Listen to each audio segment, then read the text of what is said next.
Hey patrons, how's it going? This is Big Lair, Jack's Private Coffee Corner. It is January 2nd. It's Thursday, January 2nd of 2020. Feels pretty good to be in 2020. So this is a daily crypto update. And before I get into that, I've had a few people in Japan here ask me about my New Year's resolutions. This is something people always talk about here. I don't know why. Hey, what are your New Year's resolutions? I don't have any New Year's resolutions because I don't feel the need to wait until the new year to start doing things. I'm constantly looking at my life, different aspects of my life, seeing what needs more focus, what needs more work put into it. And once I find an area like that, then I just immediately, boom, from that minute on, I'm focusing or putting more attention into that area. So I've never been the kind of person to wait, until January 1st to start something. Actually, I found that starting things in January 1st isn't a very good time to start anyway. The winter solstice is around the 21st of December, right? So there's a lot of really low energy going into the solstice, and then, the solstice happens and things are still in really slow motion, almost like a molasses type mode in my experience. So you don't have a lot of momentum to get you going anywhere. And then if you just think about the social aspect, we've got Christmas on December 25th. A week later, we've got New Year's. And if you're in America, and I'm guessing if you're in Europe, it's probably the same, you've eaten a lot of food during Christmas and New Year's, more food than you should have, more goodies, more snacks, more sweets, cakes, pies, cookies, whatever. You've eaten a lot more than you normally do. And all of those extra calories won't catch up to you for a couple of weeks, right? And I've realized this, how things catch up with you or don't catch up with you. Because through the years, I've come to America, when I was living in Japan previously and living in Malaysia, and I would come to America for about a month to 6 weeks. And interestingly enough, depending on what I did during that month to 6 weeks, I wouldn't see the results of it until I returned to Japan a few weeks, 2 to 3 weeks after I was back in Japan or Malaysia. Then I would realize, this is the result of what I did in America for 4 to 6 weeks. So there were times where I was able to exercise a lot more in America than I could in Japan or Malaysia. And then I would go back, to wherever I was living and say, wow, 2 to 3 weeks later, I look great. I've also had the experience where I've gone back around Christmas time, and because I'm visiting people that I don't normally see, everyone wants to make this food for me and that food for me. And, oh, what haven't you had in a while? You haven't had American food in, how many years? I'll make you something, sort of deal. So everywhere I would go, people are just stuffing me full of food. And as part of my character, living in Asia for all these years, one of the things I've learned is that if you refuse food from people, even if it's something you don't want to eat or you're full or whatever, if just refusing to eat something that someone made for you is, what's the right word? It's disrespectful, right? So it doesn't matter if you're full or not, doesn't matter if you think you're going to like it or not. Someone took the time to make this for you, you'd better try it. At least try it, right? So that's been ingrained in me for more than 20 years now. So when I go back to the States, if I have 10 people making me something, I'm going to eat, all 10 of those things. I won't, eat everything, but I'll at least try it. Put in a good effort to let the person know I appreciate what they did for me. And so there have been times when I've done that, I've eaten too much during that month, and then I've come back to, Japan or Malaysia and realize, and 2 to 3 weeks later, like, oh my God, I put on weight. Like, what the heck is going on here? So that's something so you're fighting against that sort of thing also when you have a New Year's resolution, because you've just come off a week or two of heavy eating, things that are very, have a high caloric value, And in my experience, most people, if they have a New Year's resolution, it's most likely related to health. They want to exercise more, they want to stop eating too many snacks, they want to quit smoking, they want to quit drinking so much. It's always something, it's usually health related. You very rarely find someone who says, I'm going to go out and be nicer to people. Or my New Year's resolution is to spend so much money each week on someone I don't know, or help out a homeless person, or do this or that. It's very rarely that kind of stuff. It's usually health related. So, you've got a couple, like a double whammy holding you back if it's health related, because like I said, you're just coming off the solstice. Energy, just in general, is very low. It's very slow and sticky, and you feel like you're just being, like you're in a quicksand or something. It's just hard to make any progress physically. And then you've just been eating a ton of food for at least a week.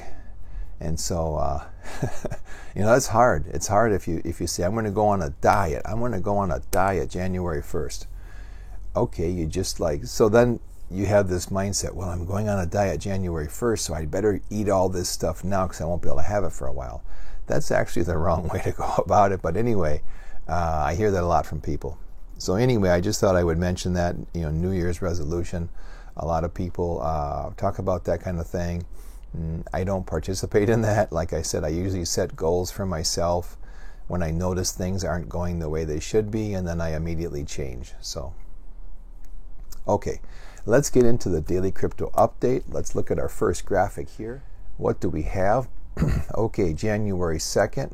Not much is going on here. If we look at our, let's see, this flesh-colored chart, or the flesh-colored column, the January 1 to January 2nd price percent plus or minus, we can see that Veritasium is down 3.29%. That's not surprising, right? Monero is up 2.41%. Okay, what's Monero been doing? I'm trying to remember what it did yesterday here. What did it do yesterday? Not a darn thing. It was down. Okay, so yesterday Veritasium was up 3.62%. Now it's down 3.29%. Yeah, that sounds about right. And let's see, Theta had a little bit of momentum yesterday, right? Theta was looking pretty good. Was it yesterday it was Theta? Oh no, that was the market cap. Okay, that was something different, the market cap, sorry. So, yeah, Tezos was the one that was up yesterday, 3%. Theta was down 3.5%. Theta is down today, 1%. What's Tezos doing? Hey, it's up 1.48%. It's $1.37. I think $1.37 is actually my first target price to sell, if I'm not mistaken. So I'm sitting here thinking, I've already sold twice, sold Tezos twice because it hit two of my first and my second target price, and now it's back to my first target price. Should I sell again or should I wait?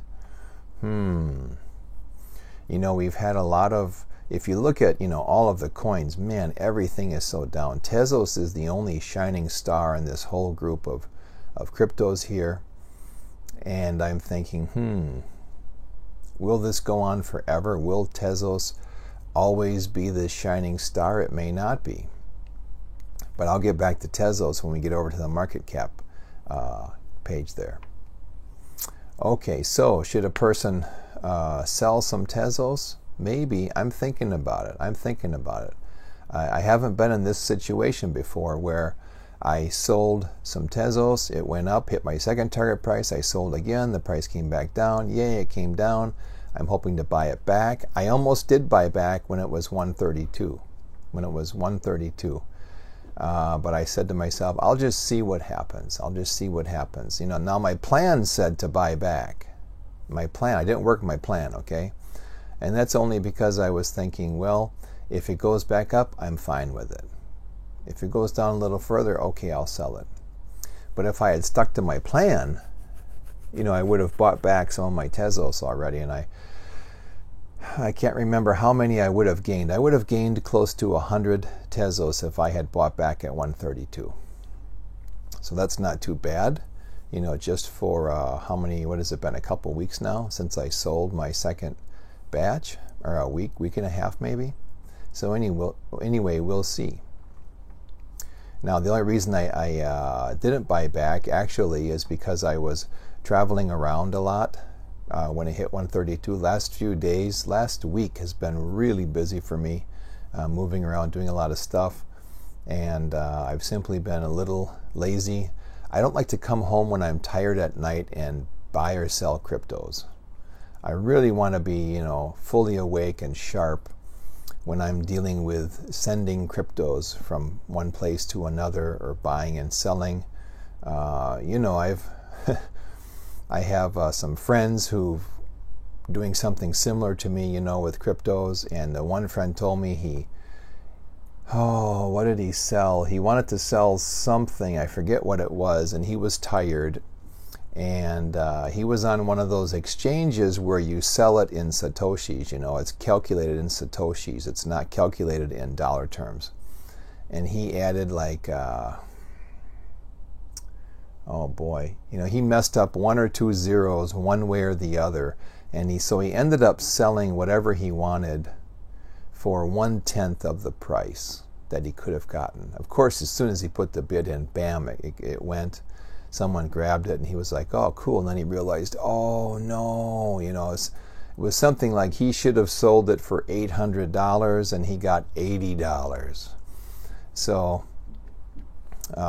you know, I've heard other people talk about those kinds of things, and I don't want to be that guy. So I sort of have the perfect conditions that I like to have set up before I do any of this kind of stuff, and been very busy and just didn't have those conditions set. So I have a plan, but I didn't work the plan this last time. And if you notice, there's a lot of times I haven't worked my plan, you know. And I've mentioned before that, you know, life gets in the way. If you have to work, if you have a job, and that gets in the way for a lot of things. You know, there's a couple of times when because I was either on my way to work or working, I was unable to make a few really nice trades. And then like this year, I've been really busy, so life has gotten in the way, but that's what it is, right? That's what it is.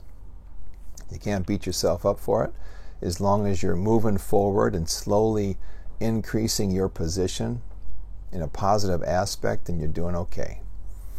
All right, so not much is going on here. If we look, you know, some of the prices are down a little bit, not a lot, you know, other than Veritasium, but that, you know, that has some pretty good moves from day to day, right?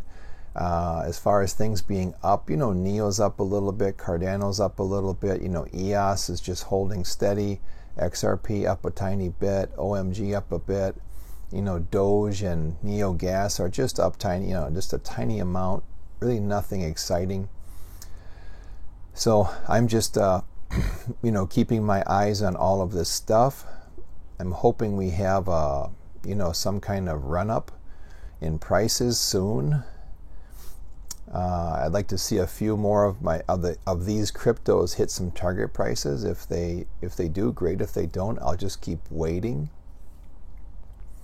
You know, how long have we been waiting for a bull run, right? So I think what this market has taught me the most is that there may not be a moon event to where, you know, for example, one day Tezos is like this, $1.37. I wake up tomorrow, boom, it's at $3. Boom, the next day it's at $6. Boom, it's over 10. Oh my God, now it's 30. I don't think it's going to go that way.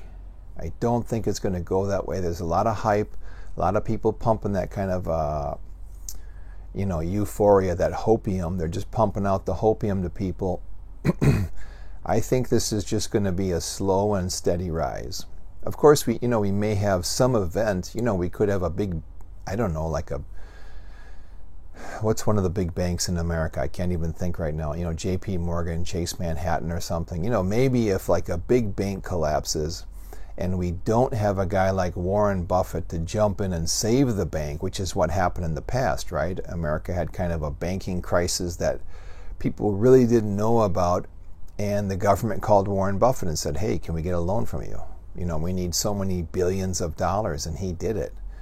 And that guy made a ton of money off of that deal. I forget the particulars, but I remember seeing the back end, seeing the end. They made a deal with him, and he wanted, this and that. And he took, what was it? He took some kind of stock options or something. I can't remember. And people kind of wondered why he structured the deal the way he did. Well, then in the end, he ended up getting 3 times his money back. 3 times your money back sounds pretty good, especially when you're dealing in tens of billions of dollars. And you think, and that guy's already one of the richest guys in the world, and now he just tripled his wealth from, the money that he put into that one investment. That's crazy. Anyway, so, if we have a big event like that, some kind of big failure, people are talking about it all over the place, right? I don't know if YouTube changed their algorithms recently, but I'm getting all kinds of videos now on the economy collapsing and bank failures. And then Bitcoin going to $1 million. I don't know what it is. I have a completely different feed from YouTube the last few days. I normally don't look at that kind of stuff. I normally look at real estate. There's a few places in the world I'm looking, Turks and Caicos, Spain. I look at Hawaii. I look at recently Las Vegas and Arizona for real estate. Other than that, I have a few channels, comedians that I like to follow. I follow a couple like motivational people who exercise, do different like fitness type things. That's all I follow. And now I'm getting all of this other stuff about, the economic collapse and which is, they deal with the, banks and stuff like that. Oh, Deutsche Bank is going to fail, and this bank's going to fail, and, the banking system in Japan's going to collapse. So I don't know what's going on there. So, barring anything like that. So if there was a huge collapse, right, like if JP Morgan or some of these big banks collapsed, and there's a huge panic in America, you might see people flee into cryptocurrencies, and that could could pump things up. But if that doesn't happen, I personally don't think cryptos are going to do these moonshots that everyone is talking about, unfortunately, right? Which is why I think a person just has to have, you have your cryptos, you make an exit strategy, and then you follow that, and when it hits your price, you sell it. And if it goes down, great, you buy it back. But if it doesn't, you just keep selling. You decide when you're going to get out. And one of the things I talked about in this crypto exit strategy video that I made, I don't know if I emphasized this point enough in the video or not, but one thing I'm shooting for example, in the video I used XRP, right? I think 10,000 XRP at 37 cents it was. And calculated there was somewhere in that Excel spreadsheet that one number was highlighted, and that number, it was sort of on the left center. It was highlighted because at that point you would have gotten all of your investment back. Your investment would have been returned to you after selling so many coins, so many XRP. And then everything else would have just been gravy, right? That would have been like just pure profit, everything after that. And that's one thing I think people don't think about, but they should shoot for. A lot of serious investors, they do not think like the rest of us do. And that's why they're very wealthy, and their wealth continues to increase because they're not thinking like us, right?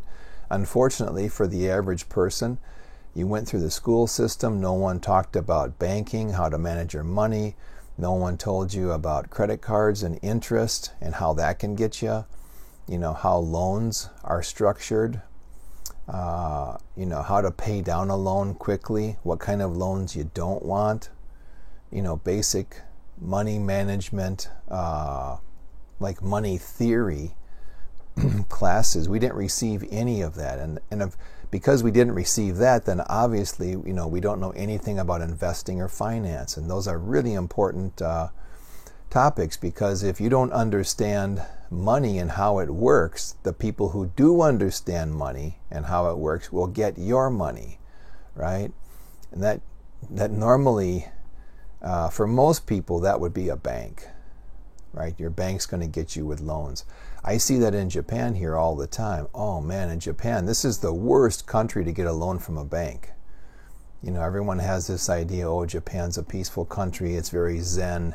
Zen is one of those key words that I joke about all the time, especially with my kids, because it's used by people who don't really understand Zen or the idea behind Zen. If they did, they wouldn't use it in all of the contexts that they do. But anyway, in Japan, if you get a loan, okay, here's how it goes. You get a loan, and in Japan now, the average person who wants to, get a house loan, and I'm talking about a house loan. Sorry, I said get a loan, but I mean a house loan. Right now, the average house loan is 35 years. It's a 35-year loan. Now, around when they had the bubble economy in Japan, that was the late 80s, early 90s, and then it burst. Right before that, prices were so high, people were getting 50-year loans. And they actually called it a 2-generation loan. Why? Because the person who got the loan would most likely not be making the final payments. Their kids would. So they were actually signing a contract saying that if I pass away before this loan is up, my kids will continue paying this loan. How crazy is that? Why would you put that burden on your kids? But prices were so high, there was no way the average person could afford to buy a house. And rather than people protesting and saying, whoa, prices are too high, we can't buy a house, I'm not getting a loan, okay? They could have slowed the economy down. They could have put the brakes on the economy at that point. Intelligent banking years ago used to have a formula. They'd look at your salary and they'd say, okay, you can buy a house to, equal to the amount of three yearly salaries. So whatever, if your yearly salary was $25,000, you could get a loan for $75,000, but your monthly payment had to be less than 25% of your monthly income, right? So they took whatever you made by the month, and then no more than 25% of that could have been your loan payment, because they knew if it went over 25%, the chance of you defaulting on your loan increased, exponentially as it got over that 25% mark. So the 25% mark was like a safe bet for the bank. So in Japan here, and in America too, but Japan has really went overboard on this. So let's say you've got a guy working for Toyota, and I deal with a lot of people who work at Toyota, and let's say a guy is making $50,000 a year, so he can get a loan for $150,000. Well, that won't even let him buy the land that he needs for his house. Even the land, a tiny piece of land, could be $150,000. That's nothing. And then he still has to build a house. Okay, so this guy can't get a 20-year loan now, right? So he just can't get a house. So what would happen if you had a huge portion of your society not buying homes, not getting loans at the bank? They'd be renting. Well, wait a minute, that would slow the economy down. The banks wouldn't make any money. Okay, we can't do that. Let's just make the loans longer. So that's what they did. They made the loans longer. So you have a loan here in Japan. Let's say you got a 35-year loan, and this is one that you should pay yourself. So just imagine if you get a loan when you're you go to college, you get a job, you get a loan when you're about 25 years old, right? So now you're going to pay until you're 60. Hopefully you make it to your 60. And maybe you need more time to save money for a down payment, so you start at 30. Okay, then you'll finish at 65. So when you when you hopefully retire at 65, you'll stop paying your loan, although that's another issue, retirement in Japan. Don't get me started on that, because they also have a deal when you reach 60 years old, a certain thing happens to you, which makes it tougher to work. But anyway, so this guy's got this loan for 35 years. Well, in Japan, most companies will pay a summer and a winter bonus as part of your salary, and that's usually 3 months. Your summer bonus is 3 months of your normal monthly salary, and your winter bonus is the same, 3 months of your monthly salary. And what I've heard, I've actually talked with executives who've told me that this extra 3 months salary in the summer, like in June, and the extra 3 months in December, the winter bonus, they use that to, how can I say it? I normally have this discussion in Japanese. Okay, so here's the idea behind it. Companies take your salary, your yearly salary, what they really want to pay you, and they divide it up into 18 pieces. They chop it up into 18 pieces. So they take 6 pieces out right away. And then the remaining 12 pieces become your monthly salary, your 12-month salary. And then the remaining 6 pieces they split into 2, and they pay you 3 of those in the summer, 3 of those in the winter. Now, they could have spread those extra 6 out over the 12 months, but they don't do that. Why? Because if the company has hard financial times, they'll come to the workers and say, oh, we can't pay the bonus out. We can only give you 1 month or 2 months. So that way the company effectively can decrease a worker's salary without anyone complaining, because if you put the word bonus onto these extra 6 months or 6 pieces of your salary, no one's going to think that you're entitled to it. But that's what it really is. I've talked with executives from 2 really big companies who told me that. And being an executive at a company, when you get hired, they'll ask you, do you want your salary everything over 12 months, or would you like us to hold back the summer and winter bonus? And if you're smart, if you have any brains at all, you'll say, no, I want it all spread out over the 12 months, because if the company has, bad sales or whatever, they don't meet their sales targets, and they're going to make an announcement that people won't get their full bonuses, guess what? You still get yours, because yours is spread out over 12 months. They can't touch yours at all. So that's how that goes there. So when you get a loan in Japan, you have a monthly payment, and then when you get to June and December, the bank knows you're getting a bonus. You now have to pay 3 months worth in June and 3 months worth in December. So your loan payment triples for June and December, because the bank has calculated you will get a bonus. Well, just think back to, let's see, the Lehman shock. I don't know what they called this in America, like the global financial crisis or something. Japan, they called it the Lehman shock, because Lehman was the one that really caused this whole thing. Toyota stopped giving out bonuses for a few years. Well, wait a minute. I just told you people who get a loan in Japan have a huge loan payment in June and December. It's like triple. Yep, that's right. So all these people had loans and they didn't get their bonuses. How tight were their finances, do you think, for those couple years, right? It was very tight. I actually had a business then.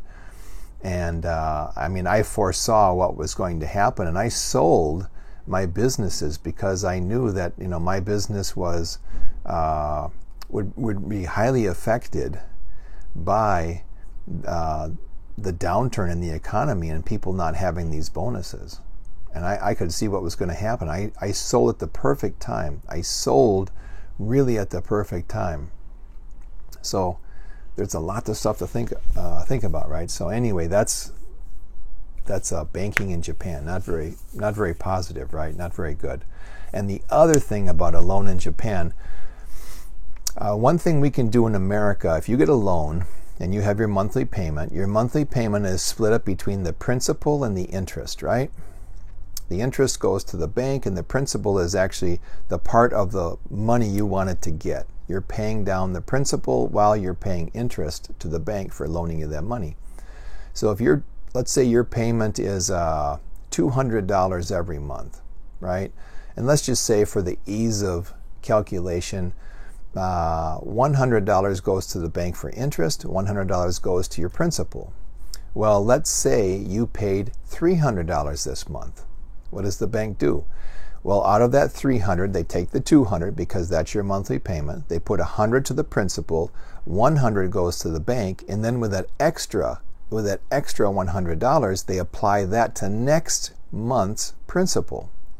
So if next month's principal was $100, you just paid off next month's principal. And by paying off just the principal, you eliminated that month's interest. You just saved yourself from paying $100 in interest. That's how most loans are structured in America. So if you understand this, you would really want to pay extra on your loan to knock all of that interest off, right? I had a student loan years and years ago. It was a 10-year loan. I paid it off in 4 years. So I saved myself 6 years of interest. 6 years of interest. That's what you want to do. You don't want to be paying the bank all this money. So anyway, guess what? In Japan, you cannot do this.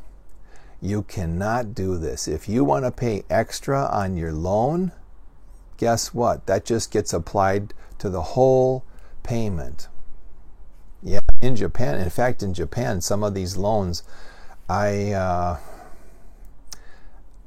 ran an Excel calculation on a 35-year loan, and I'm trying to think how many months it was. It was almost the first 3 or 4 years of the loan only paid the interest back.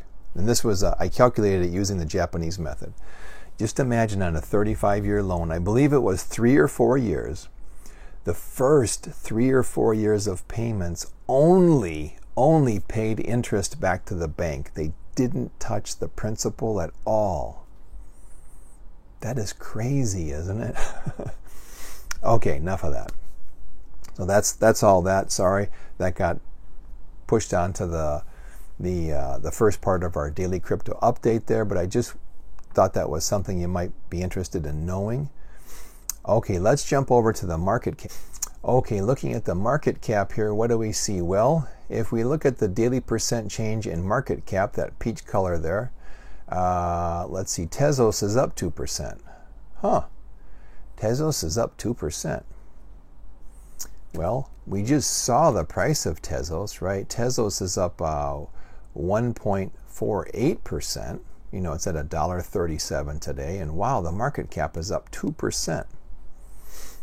And the trading volume is down. Trading volume of Tezos is down 29.59%, and the yellow column, trading volume as a percent of market cap, shows us that Tezos trading volume is 0.82% of its market cap. That's very, very low, but I've talked about this before. Tezos is one of these coins, even though the trading volume is really, really low, a low percent of its market cap, that trading volume is enough to swing the price one way or the other.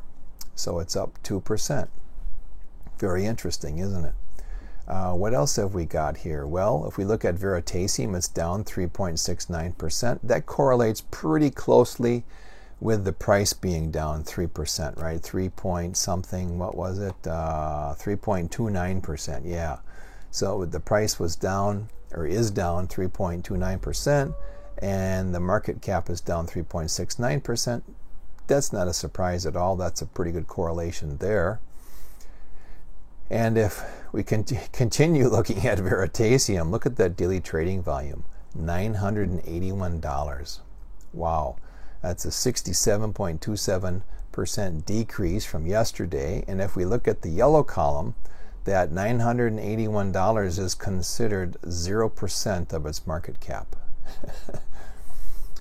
Wow, that is amazing, isn't it? It's my first time to see that with Veritasium, although, you know, we're still sort of in holiday mode here, right? It's the second for me, the 2nd of January for me, but it's the first, still the first for a lot of people. So not much going on there. It doesn't surprise me to see the trading volume on Veritasium is down. Okay, what other? Oh, Theta. Theta, the trading volume is down 48.35%. The price is down. I mean, the market cap is down, excuse me. The market cap is down 5.36%. The price was down. Monero is up 33%. That's interesting. The trading volume, right? The trading volume is up 33%. However, it hasn't really affected the market cap. Okay? And if we look here, not too much is going on, right? I mean, let's see. Bitcoin, the volume is down. Bitcoin Cash, trading volume down. Litecoin down. They were down yesterday also. In fact, yesterday, only Cardano, no, let me move my cursor over a little bit here. So yesterday, the only coins that had an increase in market cap were Tezos, Digibyte, and Theta. Only those three. Everything else was down. And today, kind of similar. If we look at Monero and Doge, they're just up a tiny bit. The same with XRP and Cardano, not even 1%. So Tezos is really the only one that's doing anything. Everything else is down. The trading volumes are down a little bit. You know, all the coins that have traditionally high trading volumes, they're still pretty high. They're not really off their numbers at all. And everything else is sitting within 1 or 2% of where it normally does. So I'm guessing we won't see much action here until people get out of holiday mode. You know, everyone will, you know, I'm sure there's been a lot of discussions around the world, people talking about their cryptos and what they need to do or what they're planning on doing, and I'm sure it'll show up in the next couple days here. Okay, everybody, you guys take care. I hope this has been helpful. Let me know if you have any questions or comments, and because today is Thursday, I will see you tomorrow, Friday, January 3rd. Take care, everybody. Have a great day.